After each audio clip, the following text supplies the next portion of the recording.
everyone, welcome back to social science class. Last class we have started your civics chapter 4, key elements of a democratic government. Here first we have seen what are the key elements of a democratic government. Their participation, then resolution of conflicts and equality and justice. These are the main elements or ideas a democratic government should follow. So last class we have seen about how people can participate in a democratic government. It is through voting in election.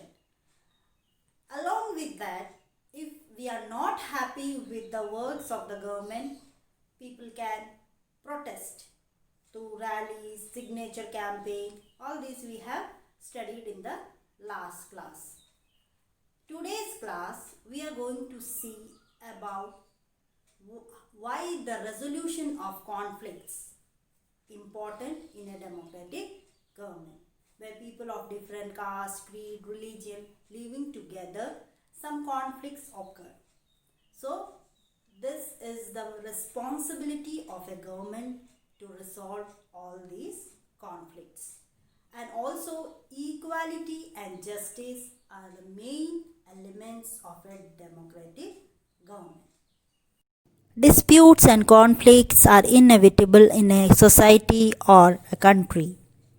It occurs when people of different culture, religion, regions or economic backgrounds do not get along with each other, or when some among them feel they are being discriminated.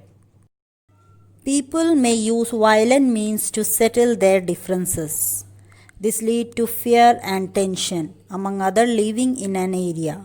Here, police play an important role. The police is responsible for ensuring that violence does not take place.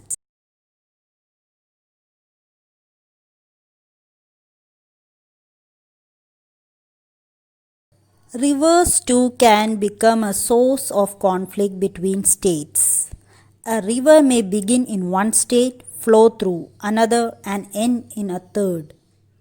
The sharing of river water between different states that the river goes through is becoming an issue of conflict.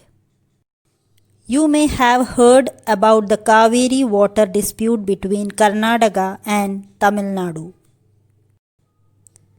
The water stored in Krishna Sagar Dam in Karnataka is used for irrigating a number of districts and for meeting the needs of the city of Bengaluru.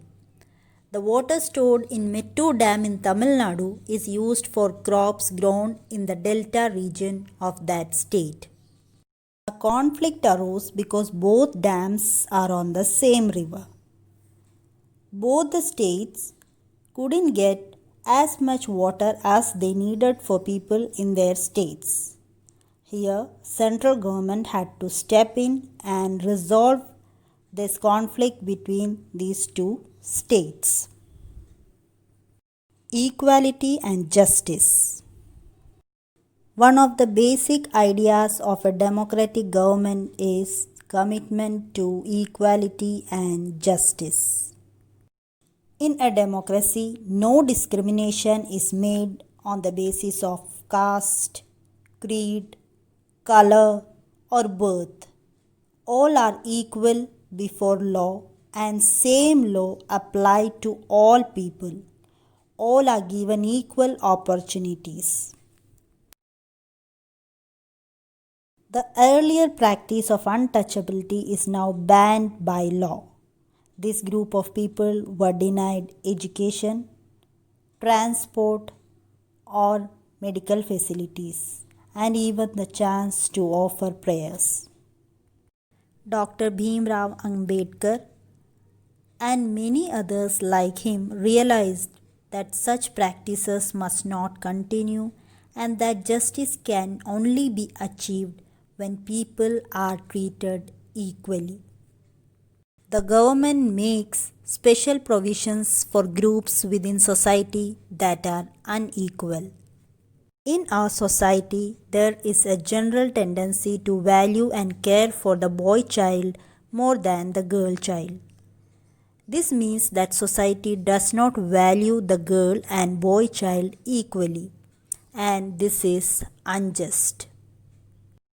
The government steps in to promote justice by providing special provisions that can enable girls to overcome the injustice that they are subjected to. So, this is the conclusion of our chapter. Here we have seen that what are the main elements or ideas which a democratic government should follow. Here we can understand that the best form of a government is a democratic government where people or citizens can enjoy equality and justice. Write down the given notes in your civics notebook. Learn well. Thank you.